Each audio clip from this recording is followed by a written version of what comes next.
बिस्मिल्लाहिर्रहमानिर्रहीम। जी तो व्यूअर्स अस्सलाम वालेकुम। सबसे पहले तो माय होम रूटीन में खुश आमदीद। आज मैं सुबह का नाश्ता बना रही थी। नाश्ता जैसा कि हमारा होता है चाय पराठा, लेकिन आज अगर कभी कभार जैसे होता है रात का सालन हमारा जो बच जाता है तो वो ना बच्चे नहीं खाते दोबारा, तो फिर मैं उनको ऐसे एडजस्ट करती हूँ कि मतलब उसका पराठा बना लिया। अब जैसे गोभी का सालन होता है वो उसके पराठे बड़े मज़े के बनते हैं। इसी तरह अगर आलू और पालक हो तो उसमें भी पालक का पराठा बनाए। वैसे तो बच्चे नहीं खा रहे होते, लेकिन जब उसका हम पराठा बना लेते हैं ना तो वही बच्चे ना बहुत शौक़ से खाते हैं।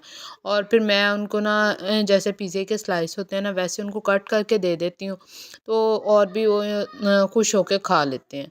तो आप भी ऐसे की छोटी छोटी कुछ बच्चों के साथ करती रहा करें। अगर बच्चे छोटे हैं तो वो ऐसे की चीज़ें बहुत खुश होकर खा लेते हैं।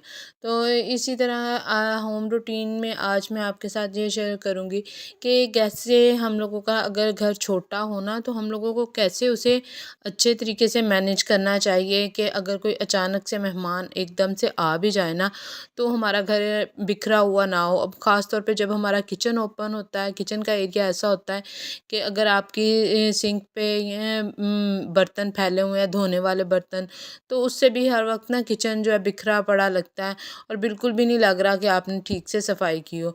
तो जो बर्तन होते हैं किचन में वो तो हाथ के हाथ ना जितना भी कोई अगर चाय की केतली या चाय के कप बाज़ों का अक्सर होता है कि हम लोगों को जैसे टाइम बाय टाइम चाय पीने की आदत होती है, तो वो साथ के साथ ही अगर हम बर्तन धोते जाए ना तो किचन में इतना ज़्यादा वो फैलावा नहीं होता। और अगर बेडरूम में सबसे मेन हमारा बेड ही नज़र आ रहा होता है। अगर हमारे बेड की चादर बिल्कुल नीट क्लीन है, बगैर सिलवटों के है रहती, तो इससे भी हमारे कमरे की हालत ना काफ़ी बेहतर लगती है। अब अक्सर होता है कि साइड टेबल्स पर जो हम लोगों को होता है कुछ ना कुछ, अब छोटे बच्चे हैं मेरे, तो पहले तो नहीं था लेकिन अब छोटे बच्चों के साथ ना कभी कोई खिलौने पड़े होते हैं, कभी कुछ बच्चों ने ऐसी अपनी खेलने की कुछ चीज़ें ऐसी रखी होती हैं कि कुछ ना कुछ पड़ा ही रहता है।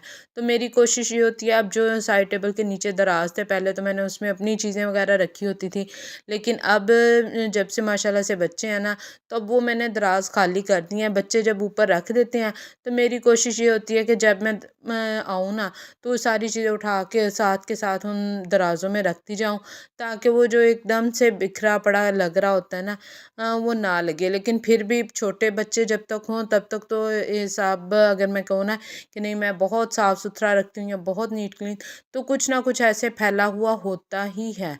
तो अगर आपके घर में भी ऐसे के हालात हैं तो फिर ये कोई बात नहीं, ऐसे कहाँ चलता है काम। अब बच्चे जैसे ही थोड़े से बड़े होंगे ना तो फिर ये सब कुछ जो है ना फिर ये ऑटोमेटिकली सेट हो जाता है, क्योंकि एक तो फिर बच्चों का खिलौनों से खेलना कम हो जाता है और वो पढ़ाई में अपने मसरूफ़ हो जाते हैं।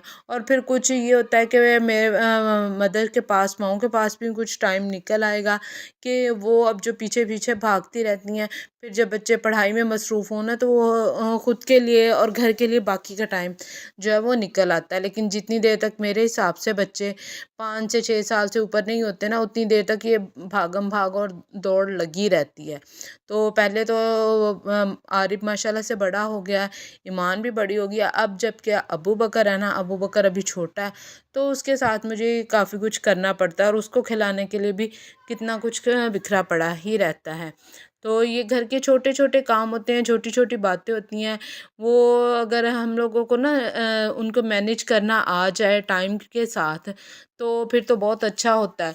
लेकिन बाज़ औक़ात ऐसा होता है कि अब हमारे अपने साथ जैसे सर दर्द है या कुछ और इशू चल रहा है, तो वो ना उस टाइम पे समझ नहीं लग रही होती कि अब मैंने कौन सा काम करना है। और फिर ऊपर से अगर अचानक कोई मेहमान आ जाए तो फिर उस टाइम पे तो बंदा ना एकदम से इतना वो कह लेना कि कंफ्यूज हो जाता है कि पहले वो जो बिखरी चीज़ें हैं उनको उठाएं या गेस्ट को वेलकम करें। तो इस लिहाज से ना कोशिश करें कि जो चीज़ें जहाँ तक होती हैं बच्चों ने, अगर बच्चों के लिए अलग से कमरा हो ना फिर ये सब मसले नहीं होते। लेकिन अब घर छोटा है तो एक ही कमरे में बच्चों ने भी खेलना है या सहन में खेलना है, तो तब फिर ऐसे के कुछ ना कुछ इशू चल रहे होते हैं, तो इससे घबराना नहीं चाहिए। तो कुछ ना कुछ कोई बात नहीं, आने वाले को भी पता है कि छोटे बच्चों वाला घर है तो कुछ ना कुछ तो यहाँ पे बिखरा होगा ही।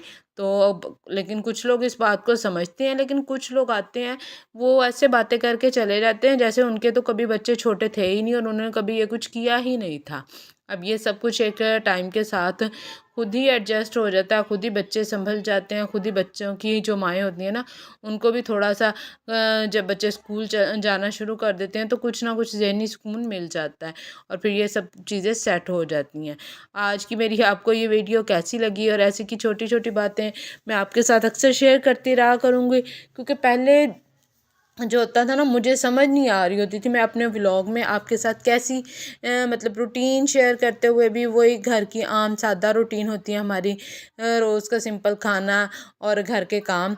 तो अब मुझे ना थोड़ा थोड़ा सा कुछ समझ आ रहा है कि चलो ठीक है, कभी घर की बातें शेयर कर ली, कभी आपके साथ कुछ और अच्छे से टॉपिक जिनसे बातें करनी चाहिए वो शेयर कर लिए, तो फिर इंशाल्लाह अब ये मेरी रूटीन आपके साथ सेट हो जाएगी। इसी तरह फिर मिलेंगे और बहुत सारी वीडियोस में आपके साथ। आज मैंने सिर्फ आलू की भुजिया बनाई थी और बच्चों को बहुत मज़े के लगे थे और वो आलू के साथ भी बच्चों ने खुश होकर खा लिया था, क्योंकि कभी कभी ऐसे होता है कि वो रूटीन से हट के भी कुछ बना लें। कभी कल अभी चिकन खाया था तो आज वो कह रहे थे हम लोगों ने कुछ नहीं खाना। फिर मिलेंगे नेक्स्ट वीडियो में, जब तक के लिए अल्लाह हाफिज़।